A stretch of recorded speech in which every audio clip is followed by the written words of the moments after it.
I'll tell you a specific example what I'm talking about this kind of far out, exaggerated notions of what the future could possibly bring, but that people don't really believe would bring. The book Fahrenheit 451 by Ray Bradbury. If you haven't read that, it's a real good book. In the story, which was written in 1953, Bradbury described entire walls of people's homes as being television screens and visual media just being in people's faces 24 hours a day. Now, I'm sure that when that was first published, readers thought such a thing was possible 1,000 years in the future, 100, 200 years in the future. They thought it was possible. But they probably on some level also thought that reasonableness and balance would prevail and society would never bring it about because it's just such an exaggeration. Here we are with entire walls of our homes covered in gigantic screens. Do you know that in the book, the sort of environment that we're discussing here, this environment of constant distraction and stimulation, do you know what sort of thing that environment, the environment we see today, do you know what sort of thing that gave rise to in the novel Fahrenheit 451? It gave rise to mass censorship. Yeah, mass censorship. This book in 1953, which describes exactly the environment that, I'm telling you, when I read the book, I thought this is real far out there. Real far out there. This is kind of like total fiction, just total fiction. But here we are. And in the book, what this gave rise to and fostered was mass censorship.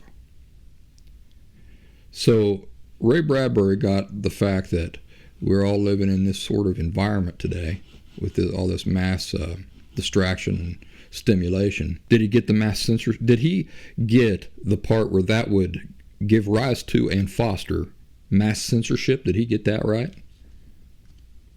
Well, in the book, the mass censorship of information deemed as only confusing and complicating people's lives. That was the censorship that was going on in that science fiction book. Of course, for its time, the story revolved around books, censoring books. All the information in those books, it's just, all it does, it just confuses people. It just complicates life. So we're going to burn books. That's what they did. Do you see any parallels to that today in real life? Think beyond books to the way most information is shared today. Do you see any parallels? Any information out there that you can think of that nobody wants you to be able to share because they say it'll just confuse and complicate. So we're going to censor the living daylights out of it.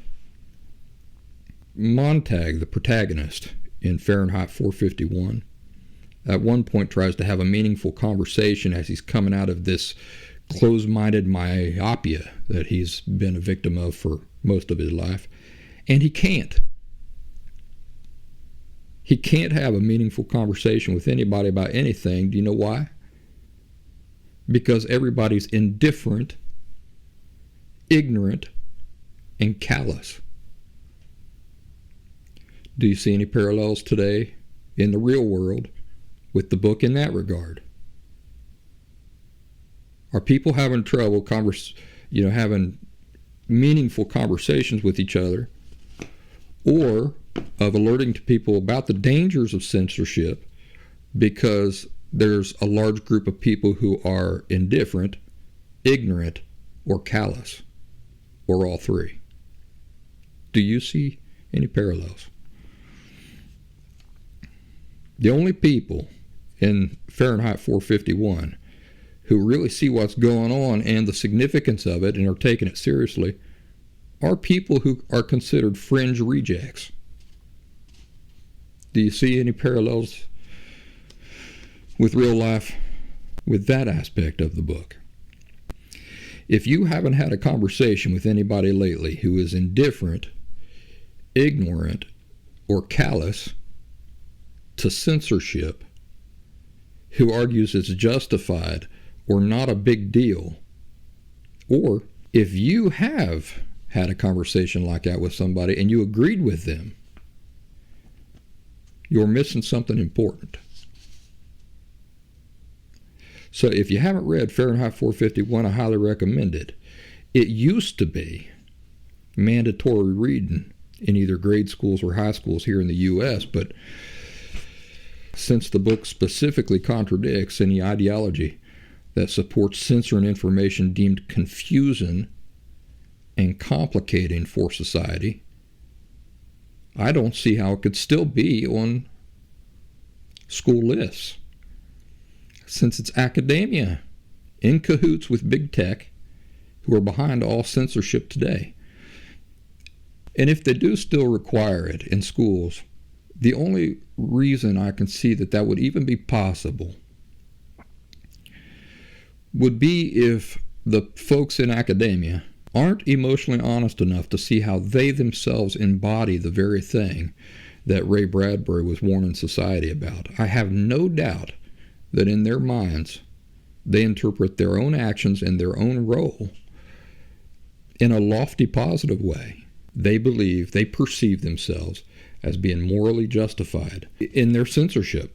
Now here's the problem. It really demonstrates a shocking inability to think in terms of principles.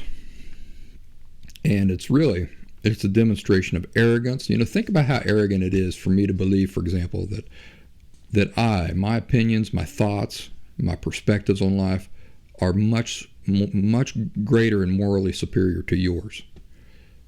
A lot of people who do this themselves have real problems with religious people for the same reasons. Why? For being judgmental, for thinking they're morally superior, viewing themselves as greatly morally justified in things than other people are. It's really a reflection of arrogance, ignorance, and myopia. A complete inability to think in terms of principles. Principles, the beautiful thing about them is that they hold true across all circumstances and situations, not just the ones convenient for you. So anybody who understands the principles involved with free speech and censorship know that just because you believe that in this environment, because of a pandemic or because of some other extenuating circumstances, just because you believe that you are morally justified in what you're doing, it shows a lack of ability to think in terms of principles. Principles apply to everybody. If I want free speech, for example, if I want to be able to talk the truth as I see it and not be censored, if I want that for myself, then I have to be willing to grant it to you too, even if I don't like what you're saying, even if it is going to cause confusion.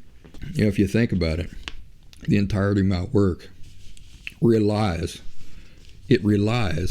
on people being able to choose for themselves whether or not they think that the information I share is useful or valuable to them or not.